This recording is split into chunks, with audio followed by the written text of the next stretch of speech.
Femi Adeyemo is the founder and chief executive officer for Energy, a Bill Gates affiliated venture backed distributed utility that provides energy reliability to residential, commercial, and industrial customers in emerging markets, starting with Nigeria.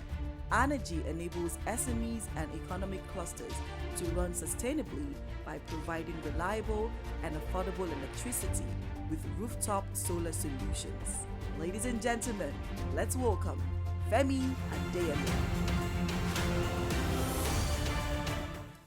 Good evening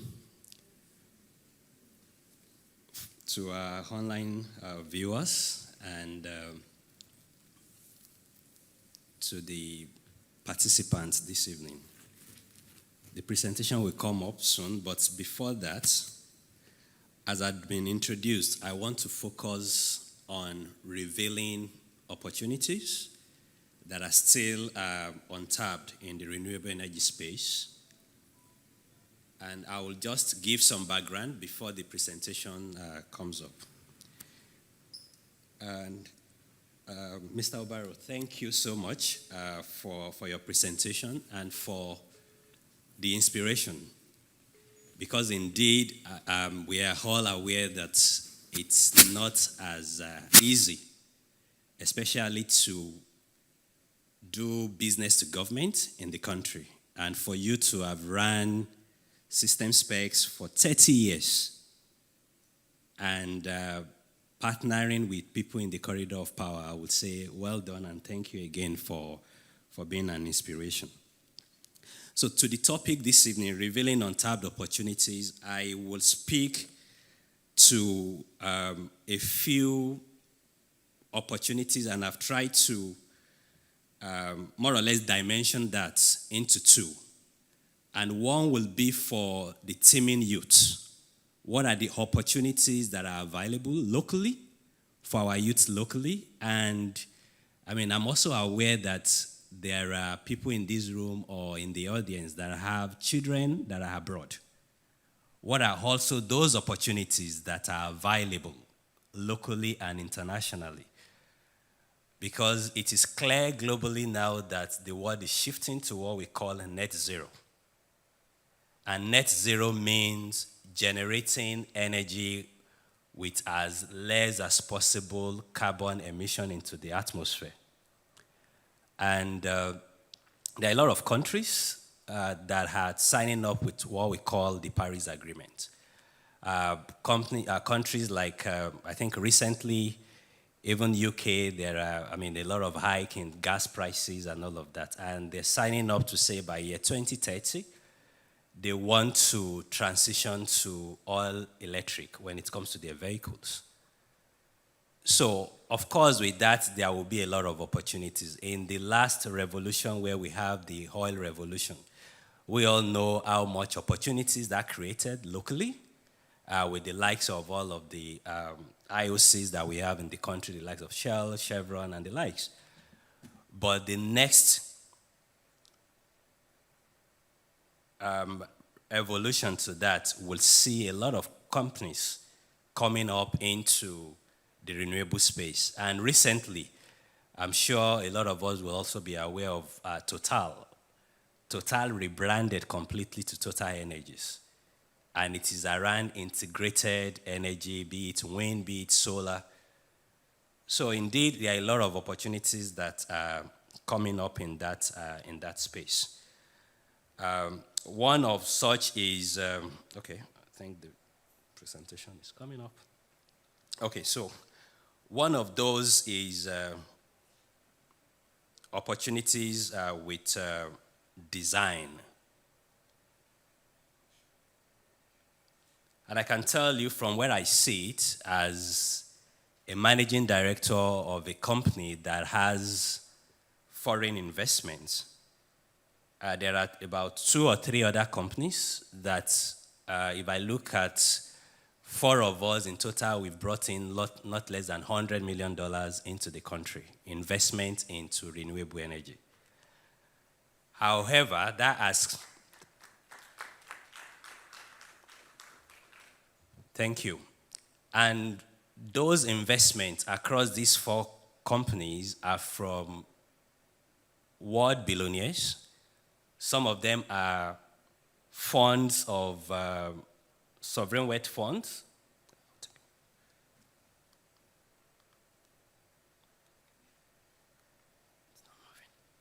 So some of the investors are sovereign wealth funds of some of the world richest countries. And I'm telling us that to let you know that it is because these world billionaires, these sovereign wealth funds of these countries, they are seeing into the future. And how can we, as Nigerians, as delegates, as participants online, tap into the opportunity that this presents now and into the future? So I will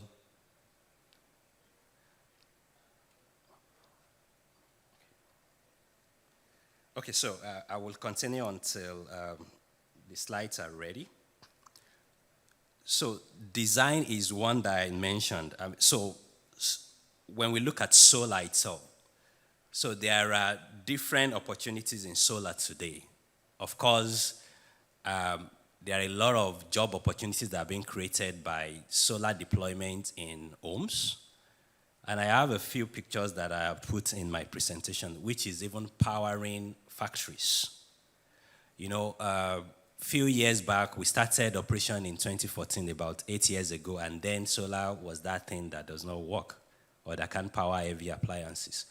But we have companies like Nigerian breweries having solar panel on their roofs in Ibadan. We have companies like UAC powering their factories now with solar. We have Big Cola. We even have filling stations where Nigerians are going to buy diesel or petrol to their generators that are now being powered with solar. So, thank you. So this comes with a lot of opportunities. Of course, why do we have those opportunities? It is because of the generation and the distribution gaps that we have in the country.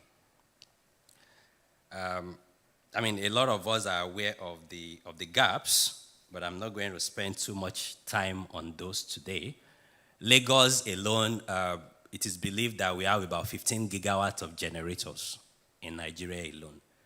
I can tell you that either we like it or not, it's going to happen. It's a function of when are those generators going to be switched to renewables. There will be a lot of incentives to ensure that happens. Some of what we've been pushing to the government is even incentivizing, because, of course, abroad, when it started in the US, you get 30% credits, rebate for you to put solar panel on your roof. That is not happening now, but what we have in the country is we have rebates, more or less tax-free, VAT tax-free if you are putting solar panel on your roof. So I will skip this because of our time. And I can tell you that even the government now, because Nigeria government is a signatory to what we call the NDC, the Paris Agreement. So because of that, there are some movements that are now creating opportunities. The Economic Recovery Growth Plan, of course, has a lot of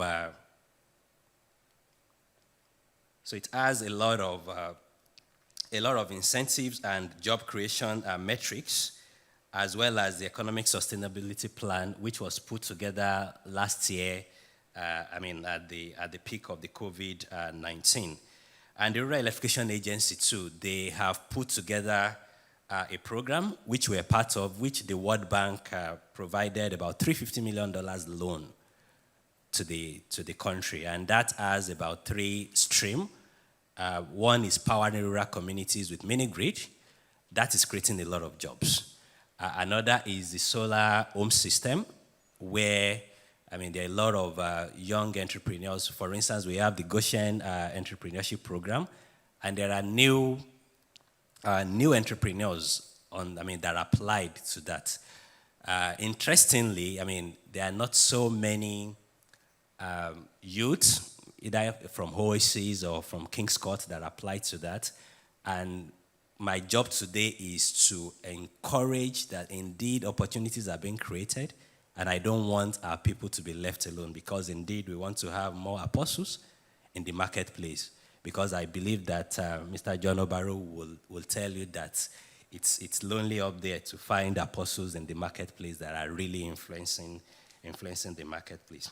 So there is another, the Rural Electrification Agency too are also powering hospitals and teaching hospitals and schools. And again, a lot of job opportunities are being created in that too. So talking about repositioning, a lot of jobs are being created because of the shift to renewables. I've mentioned UAC. So this is the picture. I mean, you can see a lot of solar panels. So 3, 4, 5 years ago, I remember a program that the UK government, DFID, that is now FCDO sponsored. And we could not find a private sector-led 50 kilowatts that is available in Nigeria. But I can tell you, so this is an 800 kilowatts in Lagos, UAC. So what does that tell us? It tells us that opportunities are being created and it is happening. So I'm encouraging that, I mean, we get involved. This is the Nigerian Bureau I spoke about. That's another about 660 kilowatt peak. Again, remember I told you a single 50 kilowatts 4 years ago was not available anywhere in Nigeria. But you can see what is happening now. So this is the Ministry of Works and Power. That's the office in Abuja. That is a 1.5 megawatt of solar installation. And this is Adova. I'd mentioned that, you know, again, if the filling stations or the gas stations that people are going to buy diesel or petrol from, by the time you see them shifting to renewables, it is because of two things. One, it is cost savings, and another is for ESG goals. Because now what is also happening is globally, all of the investment that has supported the fossil fuel-backed economy is disappearing. And all of those funds are now being directed into clean economy, because indeed, you will agree with me that when it comes to having a clean atmosphere, breathing in clean air, I mean, you will all attest that if you have your neighbors firing their diesel generators, at times, I mean, most times it's difficult to breathe in clean air. So this is happening, and I want to talk a bit about, of course, we're talking about repositioning, recovering, and soaring. One of what we did also as a company is during the peak of COVID-19 last year, I mean, we realized, I mean, as an organization that a few of our business verticals, we were losing customers. So we have 3 business models as a company. One is we sell outrightly, but we're not really focusing much on that. We also sell based on service. You don't have to buy the system. Just call us, we will deploy, and you pay us on a pay-as-you-go basis. But during COVID, our hospitality sector, because of course nobody was checking into hotel, that business was very challenged. Another is the education sector. I mean, we didn't think that schools would be shut down for 4 months. But what did we do to reposition? I just got a news alert. I think that was October last year that one of the top MNO, that's, your Airtel and MTN, I got a notification that month was their best month when it comes to top line revenue last year. And I asked myself, sitting here and thinking business is going down. And within 2 months, what we did was to see how to just tap into that sector. We made a few contacts, and thank God for the team that we've been able to build locally. We were able to build a product that by the end of Q1 this year, we were in more than 15 states in Nigeria powering rural towers for MTN. So that is also, some of what repositioning and being intentional about building business. Of course, that also then comes with a lot of opportunities because some of those we had to deploy in the Far East. I mean, I'm talking of the northeast of the country, and you know what is happening in the northeast. So, a lot of opportunities, but of course, we had to be smart about how we approach that. So, it's important that with all of what has happened with COVID, indeed now there are opportunities to sow. And I will speak to a few of those. Shifting to zero emissions, I've spent a bit of time with the imminent EV revolution. You know, people might be asking, is Nigeria going to switch to electric vehicles when I don't even have power in my house? But I'm aware that there are a few Nigerians that have already brought in their Tesla into the country, even though some of them maybe they're still powering with a generator. But again, like I've showed us, 4 years ago we didn't even have a 50 kilowatt solar panel installed, but now we have several of more than 500 kilowatts. So this is also something that is going to happen. But what opportunities are those going to create? Local manufacturing. We were having a strategy session last week, and one of our executives, when we broke the numbers down on the kind of materials that we will need next year, it then became clear to us that for some of our components, we might need to just go and look for a local manufacturer to empower, because that scale is getting bigger. So what I'm trying to say is there will be opportunities for local manufacturing, not only for our company alone, but I've mentioned like 3 other companies. I mean, I showed some pictures, Daystar, Starsight. Those are some of the companies in the space that they have foreign investments and they're also growing. You know, so all of those will create opportunity. And I've spoken about the large-scale EPC. I can tell you that across this sector, there are job opportunities. You know, there is always that concerns around, there is no enough job. Excuse me, there are hundreds of jobs, especially in this sector. But the question is, are you equipped for those? So, I mean, I'm looking at a lot of youths in the room. There are huge opportunities when it comes to designing large-scale solar installations, huge opportunities locally and foreign. Of course, I mean, I've mentioned telecommunication, and I've also spoken about the local manufacturing.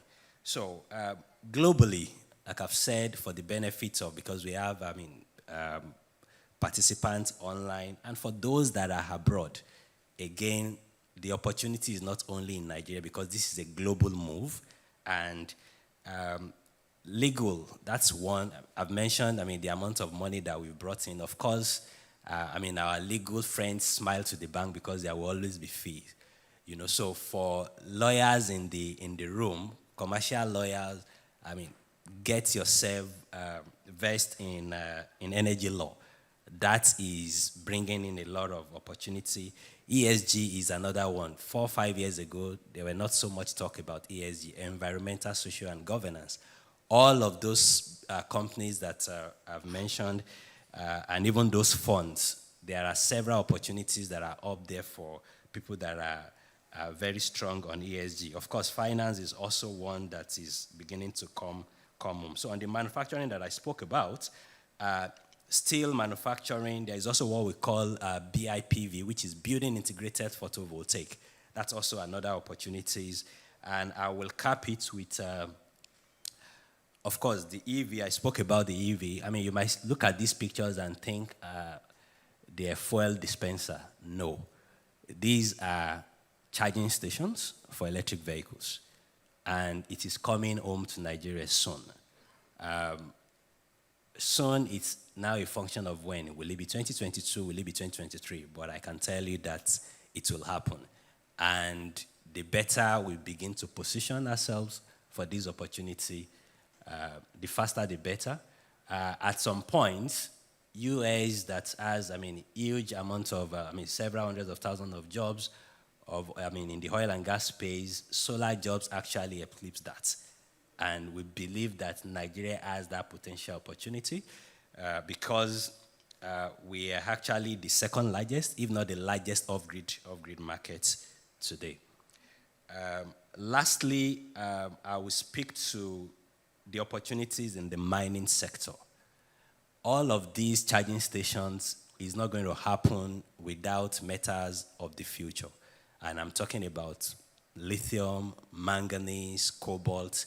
In this country, we have those deposits, though they are still at the nascent stage. But I can tell you that especially for our, very educated and high net worth individuals, those are one opportunities that if we are able to plug into, that is going to be the oil of the future. So I've just decided to put this picture for those orange legend that you see. That is the outcome of our repositioning in the telecom space. And we are even in Cote d'Ivoire with some of those products today. And again, if we didn't reposition, maybe if COVID didn't happen, we probably would not have thought it through to go into that. Thank you so much. This blue box is manufactured here locally. As we scale and as other companies like us scale, there will also be opportunity to manufacture those locally. Thank you.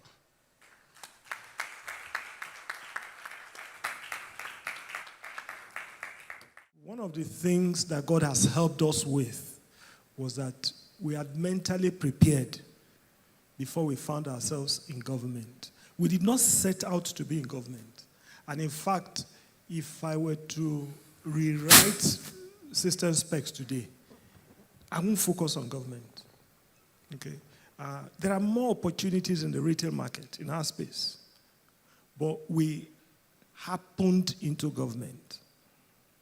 Now, but before then, we had mentally prepared that there are certain lines we would not cross. And God has helped us, especially with some early challenges. When you have some challenge, you think it is negative, but when you see God take you through it and you come out stronger, next time you see that kind of temptation, and by God's grace, you are able to stand your ground, and God takes you out stronger, then along the line, it actually becomes easier. This is what I mean. When I said we were booted out of the pension payment systems 3 times, twice in the head of service, once in the police pension, by a so-called reformer. Of course, you can understand what the challenges were. This was at a time when we could not even pay salaries. But God helped us. And then it was after that we had TSA. Before the pension one, we had the IPS one. When the World Bank came, it was a learning experience. The level of details that they went into, the bank statement, what is this payment for? What is this one for? Including my poor daughter who was in school in Canada then. You had to explain everything. So having escaped, God just helped us to know that, look, it pays to do the right thing. If you cut corners, you would win short term. But somewhere along the line, something comes and everything scatters. So for us, God has shown us that we may not make all the money in the world, but He will give us sufficient for us to be able to eat. And He has even given us more than what we can eat anyway. So I really want to encourage people that focus on your work. If you do a very good job, that goes a long way. When Scripture says, seest thou a man diligent in his works, he will stand before kings and not mere men. Our getting into TSA, we didn't lobby anybody. We were just sitting down. They came and they were asking, you mean it can do this? It can do this. There were about 20, 30 of them in our office that day. And then they started asking questions, exchanging notes. We never knew such a project existed. And then we were invited to Abuja.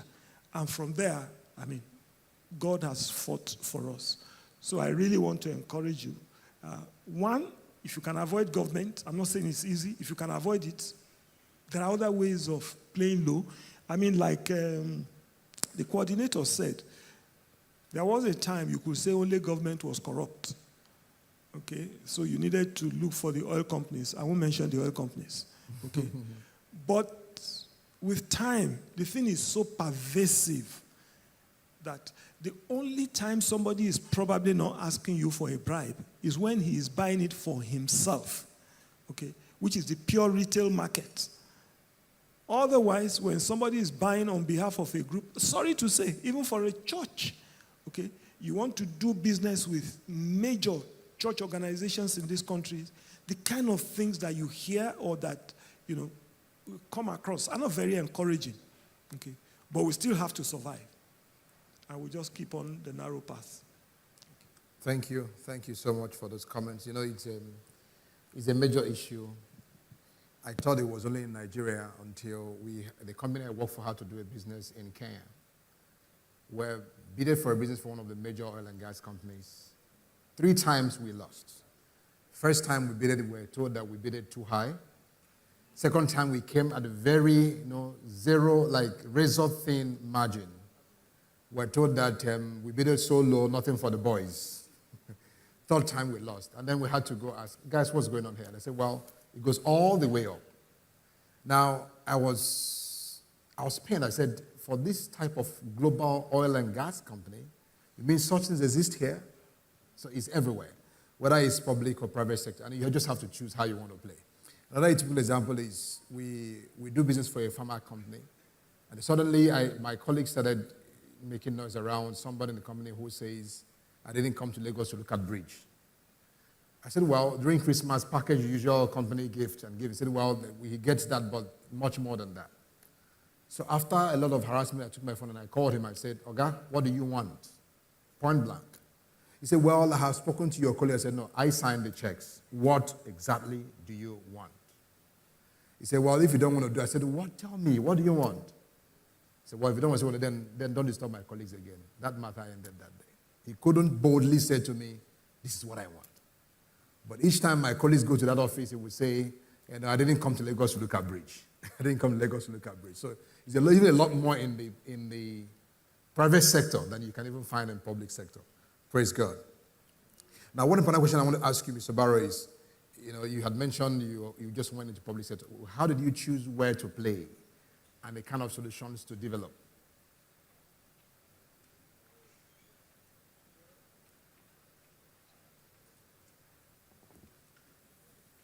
I think he's on. I was just chatting with somebody earlier today, how I ended up in computer science. That's a different story. But I studied computer science, and I was in the banking industry, and then came out, set up a business. And they say to a carpenter, every problem is a nail, and the solution is a hammer. So the only thing I knew how to do was software.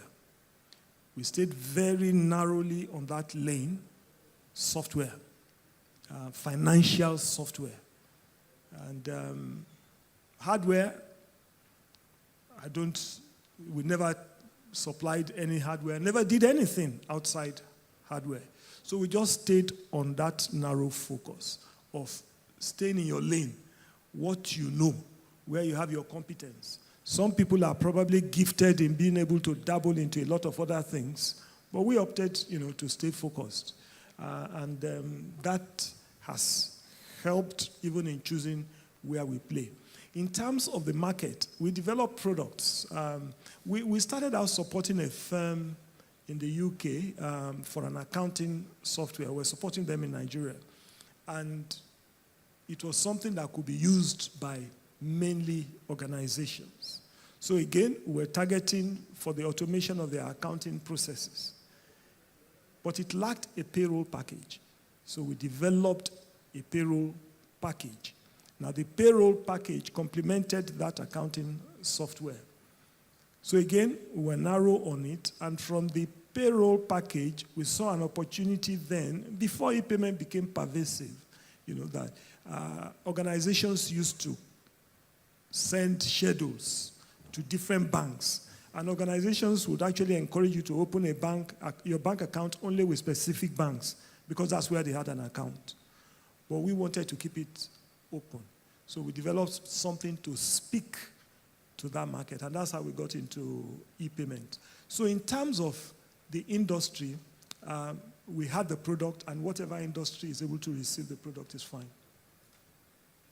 Thank you so much, sir. I hope Nachi is standing by. This question is for him. How do you encourage someone having financial challenges in executing his digital idea? I'm struggling with my finances and business. What do I do in digital space while I'm dealing with financial challenges? Is Nachi standing by?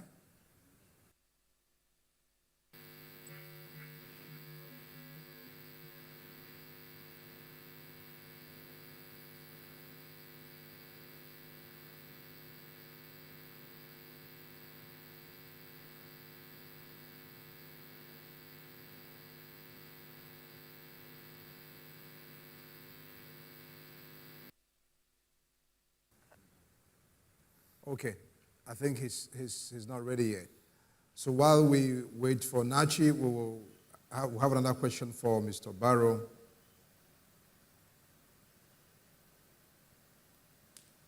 So how did you sustain the funding of your business? Bearing in mind that some made losses for some years. In those years, for the past nearly 30 years now, how did you sustain the funding? Well, I mean, God has been good to us, I will say, from day one. My business plan was, the dream then was to be able to make 1 million naira a year. Okay, and God blessed us with that within the first 3 months of the business. So generally, we've been doing very well, over the years. The nature of the business also was that when we sell a product, we have what is a maintenance contract. Before the days of SaaS came on board, software as a service. So now, when you sell, you get an annual maintenance over the years. And that has really, really helped. We got one job, for instance, in a most miraculous way. A consulting firm consulted for this large oil firm, and they favored us. Somebody else favored a different organization. And he insisted it would go the other way. But as God would have it, he went for his leave, and he was an expatriate. And he had visa problems. He couldn't come back to Nigeria. The job was given to us.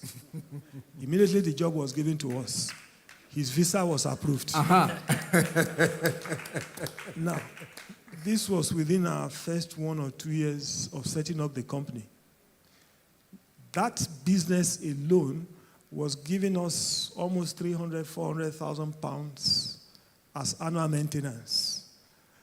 And we were on that job for almost 17, 18 years. Now, what more would I ask from God? That's why I said, if God has been good to us, why then should we want to help him to cut corners? We've never taken a bank loan. We've been blessed from within. I'm not saying that is how businesses should run today. I'm just sharing my own experience that we've never had to raise funds externally.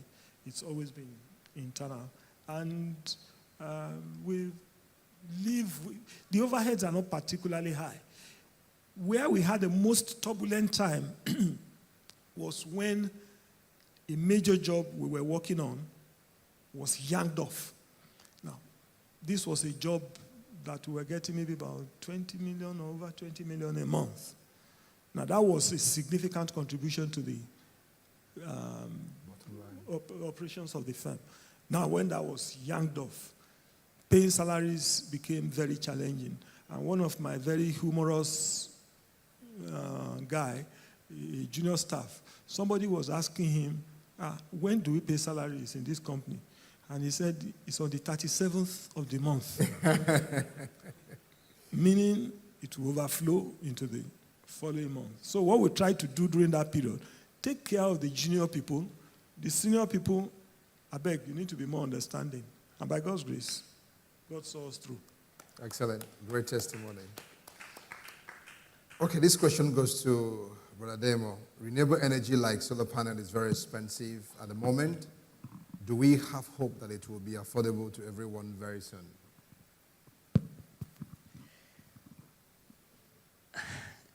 I think being expensive is relative, and one of the way I answer that question is with the business models that are out there now, and I spoke to one of those, which is even on a service basis.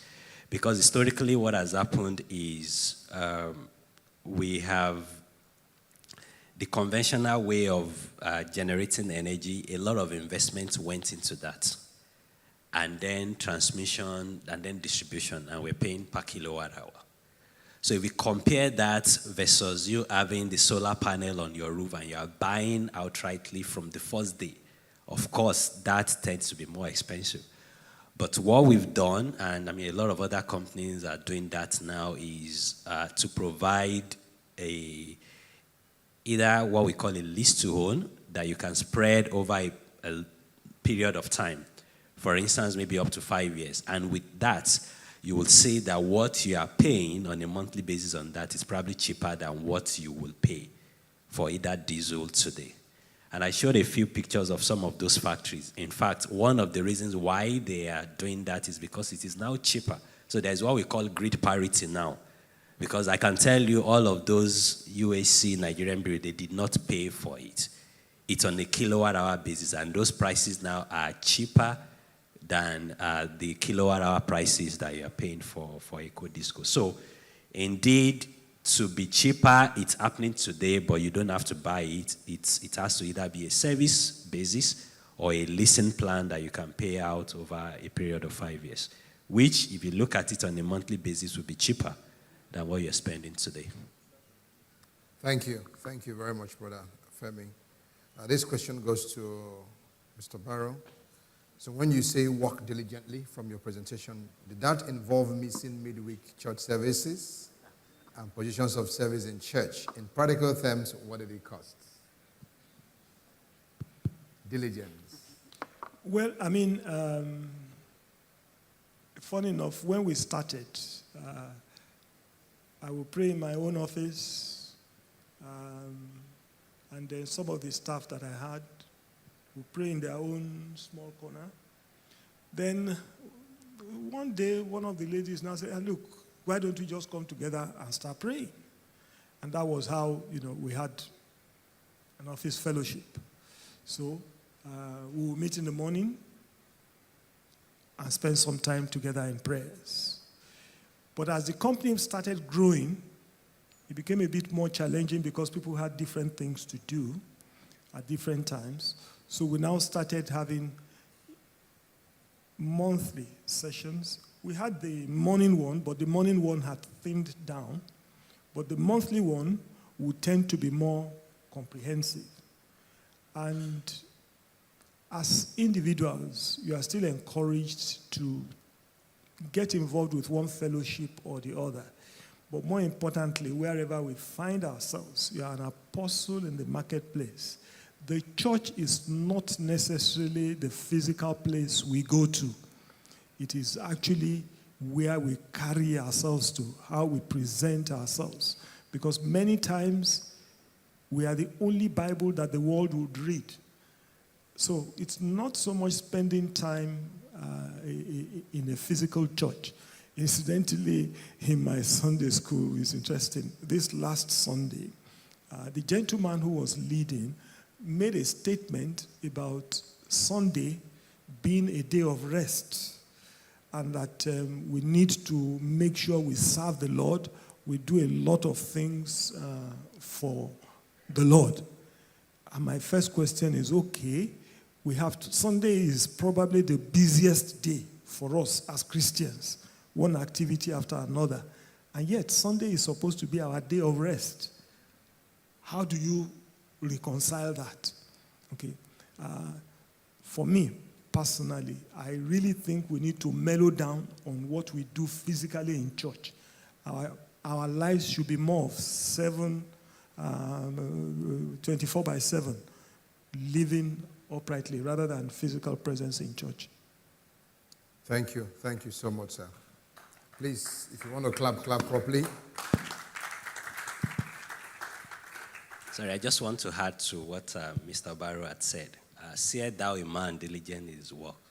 We stand before kings and not mere men. So diligence means even when you are at work, you have to just put in your best and be at A. It's not going to be acceptable that because you are in church on Tuesday, on Wednesday, on Thursday, and then you're at work and you are dropping the ball. Nobody's going to take that. Thank you. Thank you. Even in some offices, once you are a performer and it's your church time, they will respect your church time because they know that when you are at work, you deliver the goals. Thank you very much, Brother Femi. I will combine these two questions, Mr. Barrow. One says, what are the specific steps to follow in government bidding process without political godfather? And this one says, having just started a franchise with a government service delivery process, what would you consider the most important areas to watch out for? So on one hand, it's managing the bidding process for bidding for a job with government.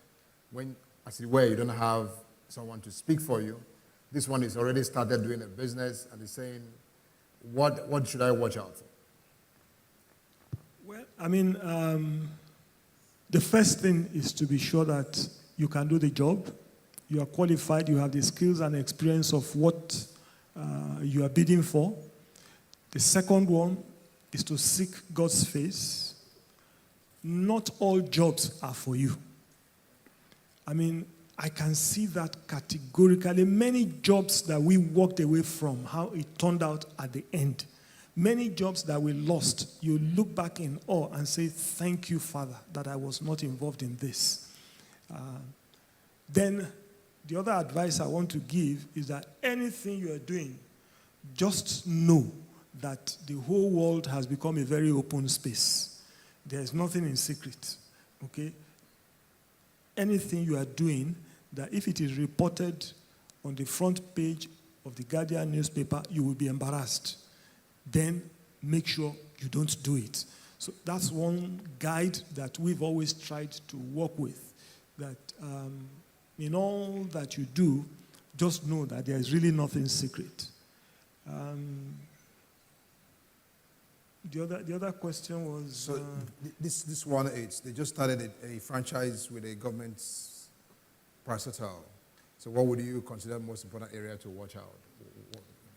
Dealing with well, I mean, documentation is very important, especially dealing with government. Make sure that any agreements, you write them, you finish a meeting, reconfirm, and just make sure that your documents are in place, because people change easily in government, and depending on what happens next, somebody can easily deny what you thought was a done and closed deal. And in terms of payments, depending on the structure of the job on which you are doing, government can owe without feeling guilty. Okay? Many businesses have been killed in this country because government refused to pay. So if initially you get excited that you have a job, or what you actually have is what Yorubas call bese. So as much as possible, make sure that you have arrangements in place for you to be paid and as at when due. So how do you deal with that? Because I recall some time ago, a friend had told me government had owed him for a long time. Someone came to me and said, I can help you get half of the money if you can give me half of what I get. So it means they owed him 100 naira. This guy says, I can help you get out 50 naira on the condition that I get 25 naira. So at the end of the day, he ends up getting 25 naira for a 100 naira job. Now, so how do you deal with that? Now, for instance, in that kind of situation, I found myself in such a situation where something had gone into what you may call a bad debt. So you get a lawyer or get a firm to sign an agreement with whoever says he's able to collect it. And you are paying a fee for that person. Of course, in that agreement, you make it very clear you are not to go and bribe anybody. You are not to do anything under the table. I am appointing you as a professional to use your skills to be able to collect the debt. So we can use debt collectors as it were, where necessary. Thank you very much, Mr. Barrow. Okay, so this question goes to Brother Femi. In terms of ESG considerations on some of these foreign funds, this person wants to know, do you have situations where you are required to support things that are not biblical? For instance, like the LGBT community, I'm showing that you run a business that is very liberal on those things. It's becoming subtle and getting into business environments. And now we're seeing even cartoons, even videos, some liberty around, all that. In ESG considerations and getting access to funds, is there anything like that? Yeah, I think it's always very important to make your stance known. So, for instance, it was clear to all of our investors that Femi Adeyemo is a Christian. So, ESG consideration does not really have anything to do with the LGBT communities, but beyond even that, given that we have foreign investors, some of them are of course not Christians, but I will say this. For instance, in my organization, it's clear to them, even the investors, that as long as Femi Adeyemo is the CEO, we can't have an event where you will serve beer or alcoholic drinks. So, and it is just making your stance known as an apostle in the marketplace. So LGBT, ESG does not really, with all what we've, because before the funds came in, we have to go through, a lot of due diligence and ensure that we are ESG compliant, and there was nothing like that.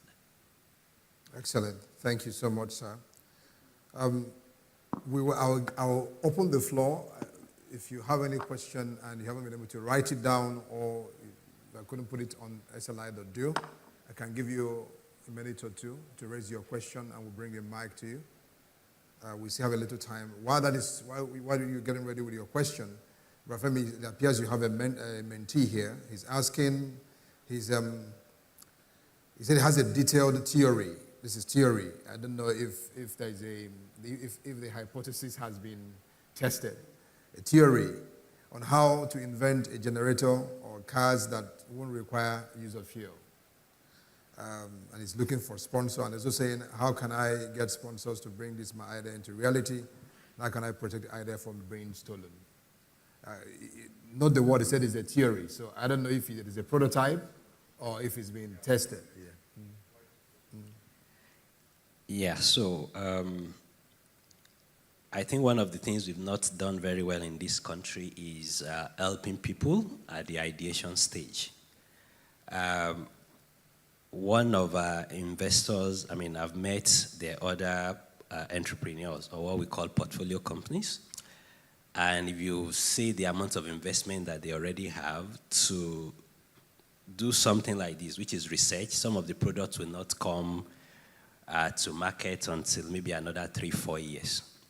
So indeed, even though it's in the ideation stage, generators that won't require fuel or powering vehicles that won't require fuel, please look me up on LinkedIn and let's have a conversation. Indeed, there are investors that are looking for such opportunities, and there are funds that are supporting innovative ideas. So far, it can pass the first level of diligence. Right, so I think the second thing is on protecting it. If it is novel, of course there will be, I will encourage that the entrepreneur considered patenting the idea. And of course, it doesn't have to be Nigeria, and it shouldn't be China. So patenting should be Europe or in the US. But I mean, link me up on LinkedIn, and then we take it offline. Thank you very much, Brother Femi. So, Mr. Barrow, there's a question here. I don't know if you have operations outside Nigeria, and I'm also thinking, with the kind of problems you've solved locally, why hasn't your organization gone global?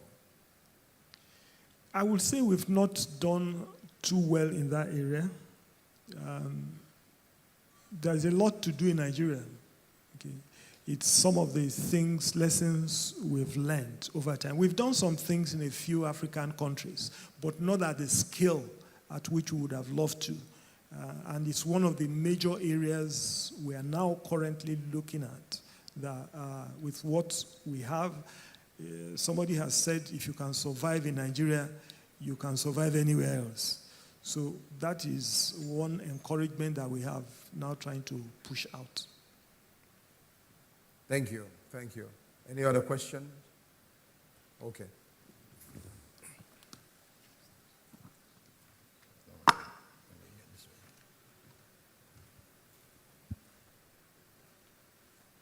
Straight to the point. I was blind, now I see. Thank you very much. Okay, I would like to address my question to Mr. Burrow. Okay, it's from everything I've heard from yesterday up till now, it's quite obvious that business is not what we think it is. You know, most of us see the hype on social media and we think you just go in there a year to you're out of cash. So my question is, how do you overcome self-doubt when you're hoping that in 5 years you've broken even, and after 5 years you're not really seeing what you're expecting, and it's quite easy to say, oh, I really thought it's this thing, but then it's not like this. Probably should I go back or should I venture into another space? So how do you keep being persistent when there is a lot of challenges, there's a lot of failures? Thank you, sir. You know, one of my slides I talk about perseverance. Perseverance is when you have to change gear when everything points that you should give up. The first step is to hear from God.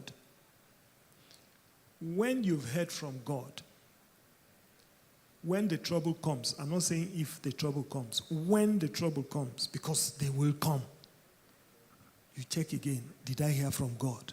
If you heard from God, that in itself gives you a lot of internal energy. The second thing I would recommend is surround yourself with people who can support you. People who understand your calling, people who share in your belief, people who can check you when you are about to miss your step. Because many times things, it will appear that this is the only way to go.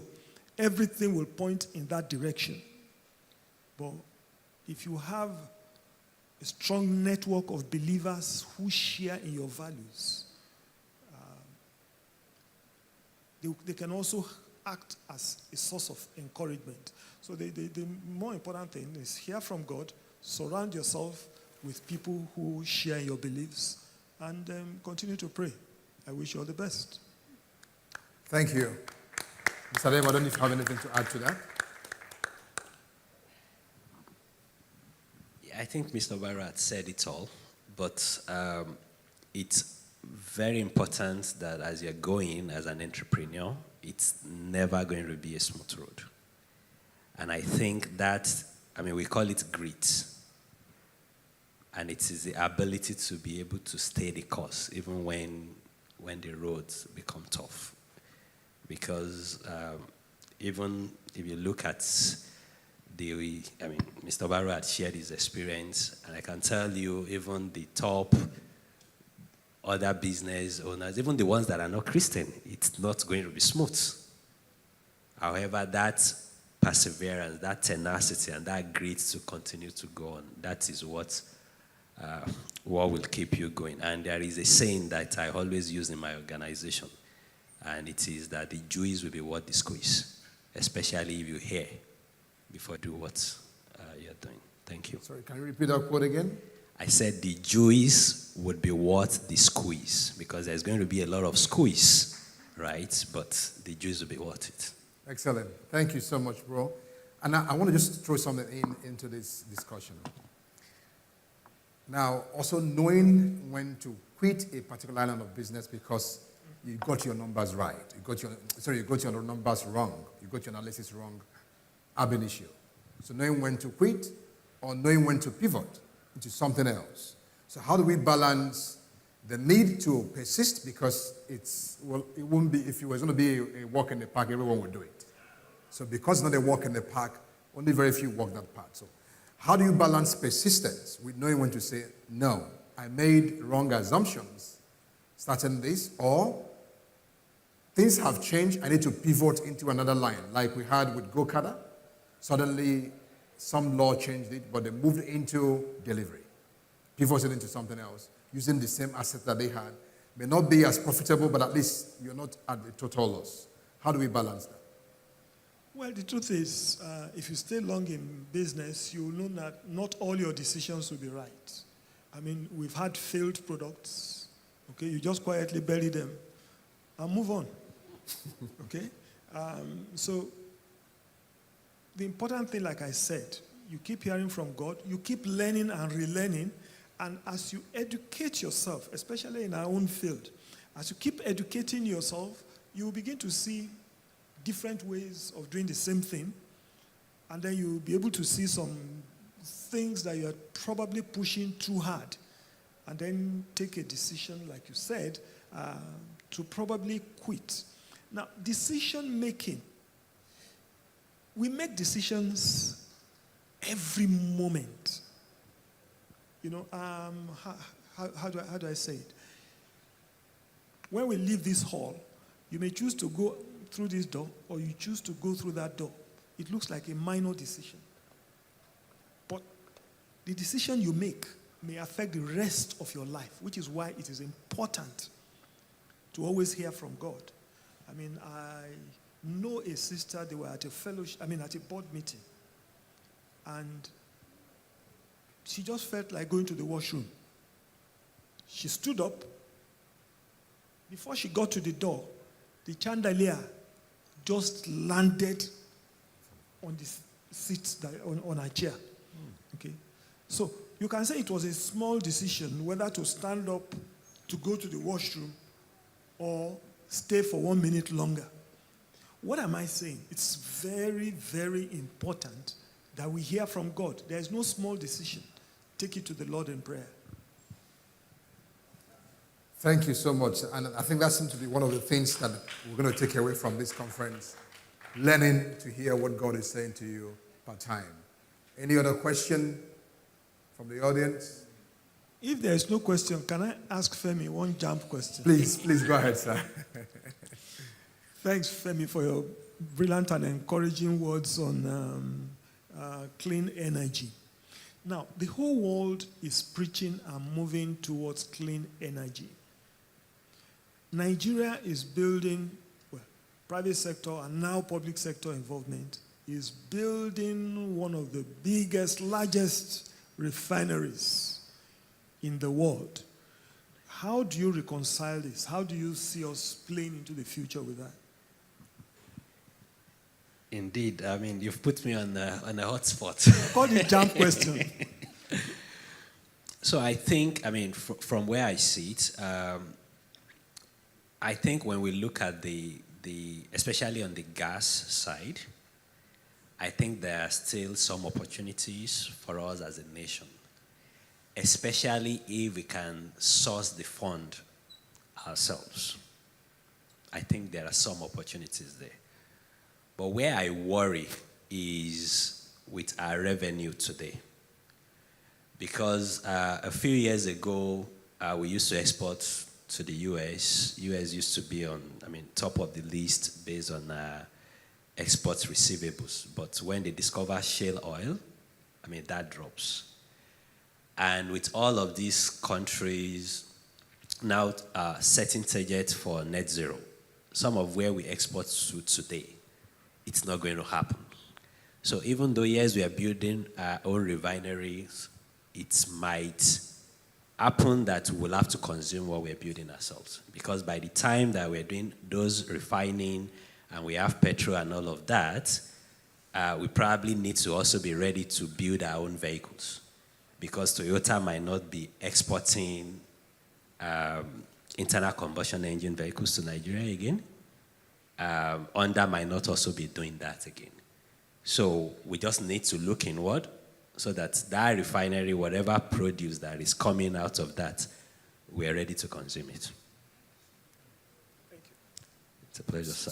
So does that mean then that while the world is moving forward, we are moving backwards? I mean, we have some people in the audience that are oil and gas people, and I mentioned Total.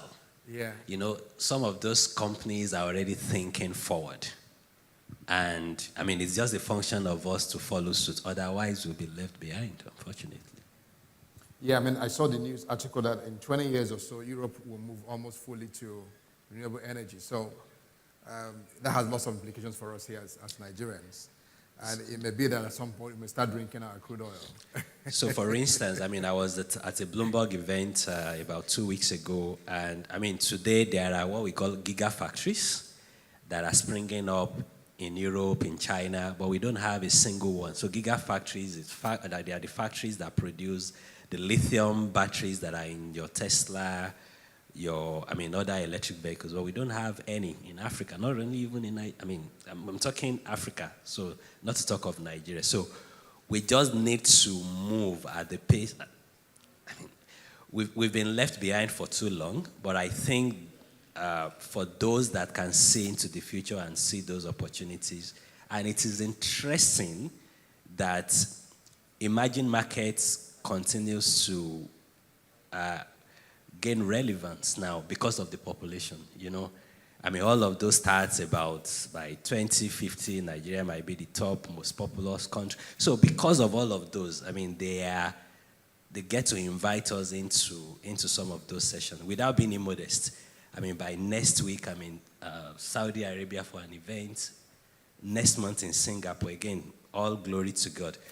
And some of those, I mean, you realize that they're bringing people from emerging markets because at the end of the day, it is clear to them also that, there is also population in Nigeria, in Brazil, in Pakistan.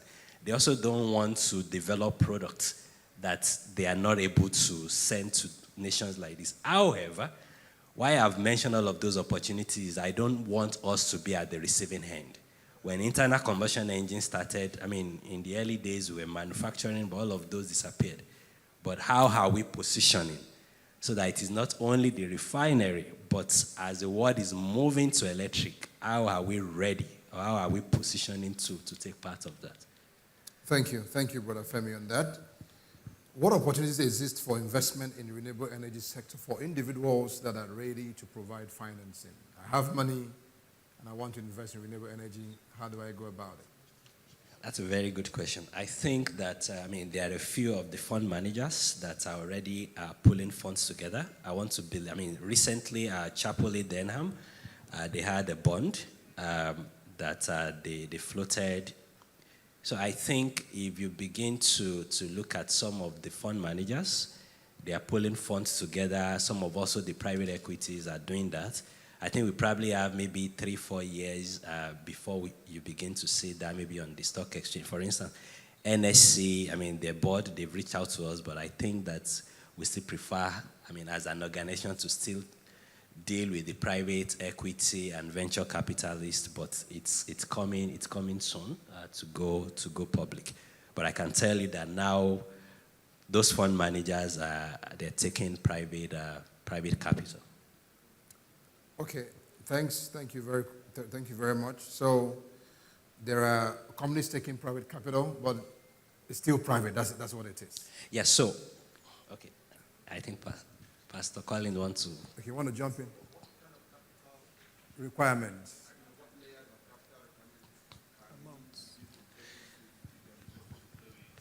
Okay, so in terms of financial layout, in getting into renewable energy business. Yes, if you want to get into what he's talking about. So what level of funding Will be and required. are there thresholds that allow people at different levels to get in and play in the market? Okay. Yes, so as far as I know, some of the fund managers that I mentioned, I think maybe even as low as 1 million naira, they're taking that already. And I mean, they're more or less issuing these as a note. So maybe 5 years notes, I mean, with interest rates, some of those interest rates is about 10%. And I mean, since the question is coming from you, Pastor Collins, I mean, we can also discuss further into that. But for private companies, so it is routing it through the fund managers, and then it then comes into private company. There is one recent one that I'm aware of that Chapel Hill did. I think it's about 4 billion naira into a local company. So basically, they aggregated that. Basically, it's investment banks or related entities raising money to go into renewable energy. Correct. So you can make investments through those vehicles. Yeah. Okay. Thank you very much. What resistance do you anticipate for renewable energy from the big guys into fossil fuels business currently? I hear that question a lot, and I can tell you, just to break it down, maybe for people that might not understand that question. The way it had come before is, there is a diesel cartel that will not let renewable energy work. I can tell you it's all our force. And why am I saying that? If you go to Jubilee Bros factory at Ogba today, they have solar panel on their roof. So the revolution is one that nobody can stop. So even the folks that are the biggest in diesel, they're already into solar. Jubilee Bros has already partnered with Huawei and Canadian Solar. They're selling Canadian solar panels now. So there is, all of those conversations or talks around, there is a cartel that won't allow it to work. It's not, because they are already selling solar. So it's all myth. So pretty much it's a case of either you change or the change sweeps you away. They've seen that it is a movement that cannot be stopped. So, and the very innovative diesel suppliers or generator manufacturers are already switching already. Thank you, Brother Femi. Let's have one question from the audience. Yes, brother, go ahead. Good evening, sir. Good evening. My name is Cyril. So, I wouldn't know if you can remember me. I was one of your staff in at was managed or subsidiary company at was management, even though I fell out along the way. But all I want to say is I can attest to what you have said here, because I remember when we used to come to System Spec, it was prayers, and I just want to say I'm so happy to have seen you again, because when I heard your name, I said I must attend just to see you again, sir. I'm so glad to have come across you, sir. Thank you. Thank you very much. Thank you. Cyril, Cyril. What's your surname again? Adeyemo, sir. Okay. Thank you. Thank you, Cyril. Okay, so one last question for Mr. Adeyemo. So how can we get, this is basically business for you now. Someone wants your solution. How can we get more info on solar panel installation for residential areas? What is the lifespan of an average solar panel? How durable is it? Okay, if you want to do business with us, thank you. We won't say no to that. You can always send us a mail or go to our website, www.arnergy.com. You can send us a mail right there, and I can tell you that someone will reply ASAP. So the warranty for solar panels, of course, it's one of the things that we also decided to do is to ensure that whatever we do, we can beat our chest on the longevity, because before we came into the space, there had been inverter or backup solutions that had more or less bastardized that backup alternative energy space. So what we do is, for instance, we use what we call lithium batteries, and it comes with 5 years no quibble, no story warranty. And the solar panels that we use, we ensure that we work with the Tier 1 manufacturers, and they come with about 12 years product warranty that can last more than 25 years. So when we deploy to bigger systems, and some of those that I showed in the picture, we actually sell it to them over a 10-year contract, and we know that nothing is going to change. So what I will encourage anyone, of course, if you bring your business to energy, fantastic, but if you're dealing with any other company, just ensure that the quality of what you get, and that starts with the warranty.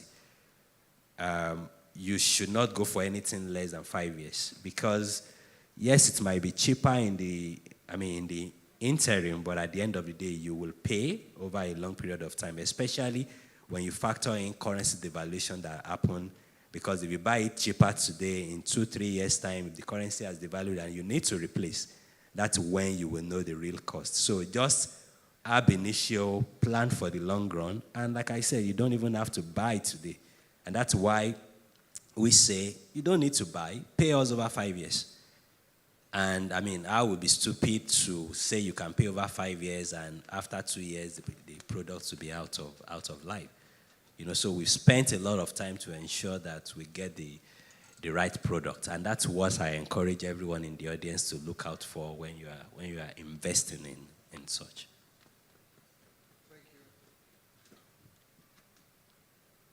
you. If we don't have any other question, I want to speak on the pivot question. Okay. For now, there's another question. Okay, there's one that just came in, but go ahead. Yeah, so Mr. Obaro again had spoken very well to that. But like he said, you are on a journey and there might be different routes to that. And he used the doors to make a reference to that. So definitely, again, in business, you have to, again, just have your antenna on. So like I mentioned, during COVID, we had a few of our business verticals that were challenged. And our moderator, Deacon Chinedu, also spoken about what happened with the Okada tech companies, the GoKada and Max.ng. Interestingly, I shared an investor with one of them. And when it hits, the regulation, we discussed at length, how are they going to ensure that they continue to stay afloat? So the thing is, regulation, it was very clear to them that they are not, immediately they even just stopped operating in Lagos and moved to other states. So one of the things that is, that are very critical is to continue to just test your business model. Is the business model going to deliver what you had promised or what you had forecasted? If it's not going to happen, quickly pull yourself and your management team into what we call the war room, which is, again, going back to the drawing board to see, are there other opportunities that you're not looking at? And I gave an example of the telecom opportunity. I can tell you, because we did what we did in the telecom, we hosted a team from the UAE about 3 weeks ago, and they said, they've spoken to about 5 companies that are in the rural tower space, and all of them mentioned us as top 3. If we didn't start that new business, I can tell you, this time last year, we didn't have that business. But because we more or less pivoted a business vertical that wasn't working to a new one, now we're having conversations about shipping these products outside the country, having some certification and all. So it's always very important as an entrepreneur. It's not going to be, a smooth journey, but just have your antenna on, especially whenever some of those verticals are not working. And that's why performance appraisal, performance measurement is very critical. And these days, there is what we call OKR, Objective and Key Results, which is a performance appraisal or performance monitoring that started at Intel. That's what Google uses. For every 3 months, you don't do, in the new age, now we don't wait for 12 months before you are doing performance appraisal or KPIs monitoring. You do it on a quarter-by-quarter basis, and if it's not working, you switch. Thank you. Thank you so much, sir. So much for running a business in our time. Last question that we have here from PB says, how can Christians in the digital space deliberately encourage Christians to play leading roles there as Christians did during the Industrial Revolution? I repeat, how can Christians in the digital space deliberately encourage more Christians to play leading roles there as Christians did during the Industrial Revolution? Well, I mean, I guess like the gentleman who spoke online, mentioned, the whole world is changing. Incidentally, I read a book I still remember very clearly. It was in 1976, before I went into the university. And it was titled The Beginning of the End. Now, one of the things it predicted then, which I didn't understand, was that a time would come when the Antichrist would speak and the whole world would hear him at once. Now, this was before anything called CNN. I'm talking 1976. This was before anything called internet. Okay, this was before anything called Zoom or any of the online things that we have. But today, we can see that the whole world has become one big village. Okay? You are only one voice away from every corner of the earth. So, as Christians, Jews, if you are active on social media, we must first of all see it as a marketplace for us. Okay? If you are there, then know that anything you say is audible in all corners of the world. So if you say a simple quote or something, you don't know which lives can be impacted. You don't know what problems it will be solving in the lives of people. And we should also know that, yes, we can use it for business. We can also use it for ministry. Just to add to that, thank you. So just to add to that, for instance, this platform, the Kingdom Summit, it's also part of that, because Kingdom Summit brings people like Mr. John Obaro, Christian entrepreneurs that are influencing the marketplace. And I mean, this is being broadcasted, it's on YouTube, it's on Facebook. So that's also an avenue to indeed evangelize and also show that there are Christian entrepreneurs in Nigeria that are doing great things, and also to encourage the upcoming ones to keep it up. Thank you so much, Brother Femi, and thank you, Mr. Barrow. It's interesting the times that we live in. Some time ago, the first time I saw a reminder on Facebook about something I posted so many days ago, I was in shock. So, the idea of digital footprint just, occurred to me that you post something now after 7 years, after 10 years, Facebook says memory. They just throw it back at you. And for some of us who we were eating jollof rice, we post there. We're taking ice cream, we post it there. We just go on and rant and write all kinds of things. Those things are there. So rather than spend time just talking and posting food, and posting that you are jumping Okada, rather than your nice car, you can post more wholesome content that are encouraging and are godly and that speak to your values and to your faith. Praise the Lord. Praise the Lord. From what Nachi taught us today, nearly 8 billion people in the world, about half on social media, which means that about 4 billion people, they're about on social media. And if I can tell how far the contents you put out there can go, so rather than write all kinds of things. And one of the things I also noticed recently is many of the times you find people criticizing, talking down on the church. Many of them are Christians. And they just go on there to vent on what is not working well in church and what have you. I've never seen a single Muslim go online and write anything about the mosque, about their faith. Praise God. So in this our time that technology has become part of our lives, we must learn how to use these platforms to engage. I think from this question, I wasn't there in the Industrial Revolution era. Christians would have played leading roles. So in this digital time, we as Christians also need to play leading roles in using, and it's very simple on your phone. I mean, it's amazing how you can sit on your phone, and transfer any amount of money with ease to anywhere you want to transfer.